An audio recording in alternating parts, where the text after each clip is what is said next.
Well, good afternoon, everyone. Jorgo, my friend, welcome. It is always good to see you, and always an important occasion to say we're so grateful for the partnership between our countries. Administrator Ensign, Bill, wonderful to have you here today. Dr. Douglas, as you as well. Thank you to both of you for all that you do to further our understanding of space to the benefit of everyone here on Earth. I'm very happy to host my colleagues for what is now our 5th U.S.-Greece Strategic Dialogue, but also for this ceremony, marking an important new step in our relationship. The partnership between our countries is, in my judgment, the strongest it's ever been. This was reinforced when I had a chance to visit Athens a year ago for our last strategic dialogue, and also reinforced by my recent visit just a few weeks ago to be with the Prime Minister in Crete. Our countries are working together to promote peace and stability, standing with Ukraine, defending freedom of navigation in the Red Sea, confronting terrorism, providing life-saving humanitarian assistance to people who need it, responding to natural disasters. We're bolstering transatlantic defense and security through our Mutual Defense Cooperation Agreement, our work to strengthen NATO, the sale of F-35 jets to Greece. And we're building more opportunities for our people and for people around the world, accelerating the clean energy transition, combating climate change together. And now we're taking our partnership literally to new frontiers. By signing the Artemis Accords, Greece is joining the United States and 33 other nations to advance our shared vision for safe, peaceful, sustainable space exploration. We're working to shape the future of how our countries operate in space, so the benefits are maximized for all people for generations to come. That's why in October, the Artemis Accord signatories identified steps to help us deconflict space missions and avoid space accidents. Our coalition now will be stronger with Greece.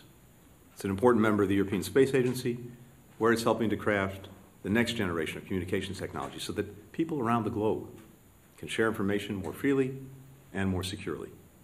And Greece is positioning itself as a leader in using small satellites to monitor our Earth's environment and improve our understanding of climate change.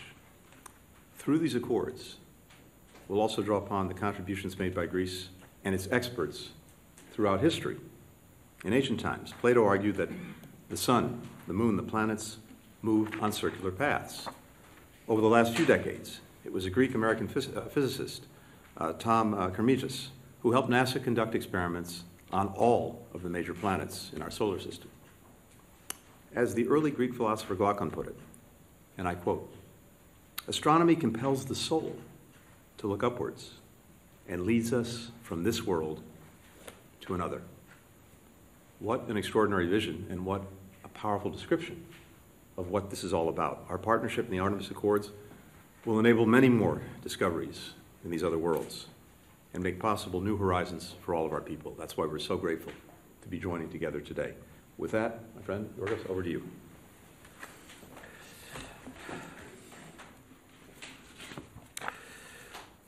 Thank you so much. Thank you, dear Secretary, dear Tony, for the warm welcome. Let me begin by expressing my deepest condolences to the families of the 5 members of the crew of the Marine helicopter who lost their lives tragically yesterday.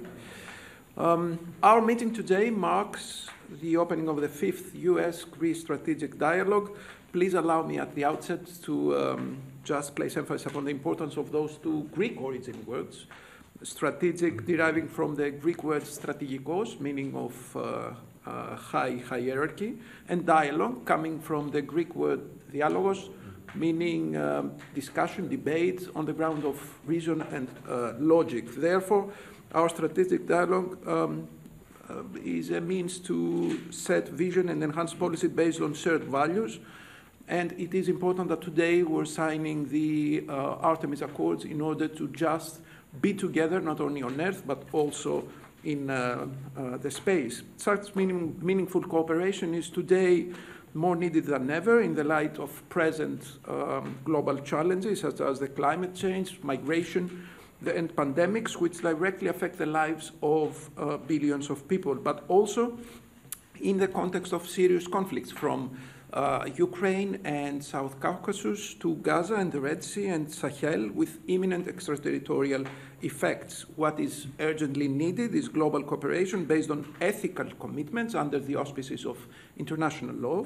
This is, after all, the epitome of global governance, calling for rule-based international orders and universal solidarity. In this respect, the further cultivation of our bilateral ties, as well as of the transatlantic cooperation, is of the utmost importance. And it is important that we're here, one of the oldest members of the European Union and of the NATO, in order to discuss together and find new ways of cooperation. We actively support EU enlargement to the Western Balkans and Ukraine. We underline the respect of international law and of the law of the seas. We urge to resume talks concerning the Cyprus problem towards a viable solution according to the resolutions of the Security Council of the European nations.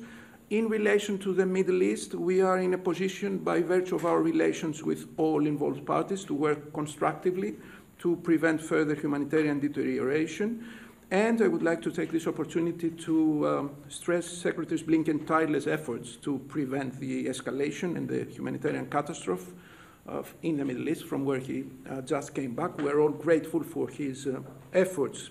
In relation to Ukraine, we're hosting next week, alongside with the European Investment Bank, a reconstruction summit in Athens. And of course, next April, we're hosting the 9th Our Ocean Conference concerning the sustainability of the preservation of waters globally.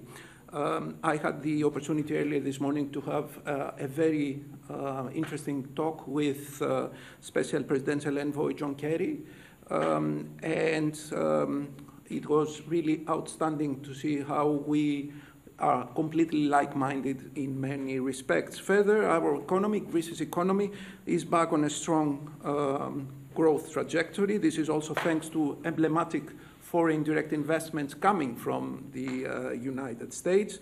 And we're increasingly becoming a key player and a hub in the energy sector, with particular emphasis on infrastructures and interconnectors in order to make diversification of energy sources more plausible in Europe. Just last month, our new floating storage regasification units, the FSRU, arrived in Alexandroupolis and will soon start providing gas to the Balkans and Eastern Europe via Greece.